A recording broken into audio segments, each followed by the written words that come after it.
شروع اللہ کا نام لے کر جو بڑا مہربان نہایت رحم والا ہے۔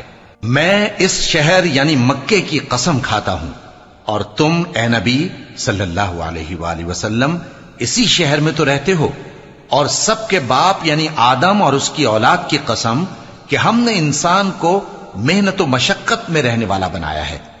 کیا یہ خیال کرتا ہے کہ اس پر کوئی قابو نہ پائے گا؟ کہتا ہے کہ میں نے بہت سا مال برباد کر دیا، کیا اسے یہ گمان ہے کہ اس کو کسی نے دیکھا نہیں؟ بھلا ہم نے اس کو 2 آنکھیں نہیں دیں، اور زبان اور 2 ہونٹ نہیں دیے؟ یہ چیزیں بھی دیں اور اس کو خیر و شر کے دونوں رستے بھی دکھا دیے، مگر یہ گھاٹی پر سے ہو کر نہ گزرا۔ اور تم کیا سمجھے کہ گھاٹی کیا ہے؟ کسی کی گردن کا چھڑانا، یا بھوک کے دن میں کھانا کھلانا، کسی رشتہ دار یتیم کو، یا مٹی میں پڑے کسی نادار کو۔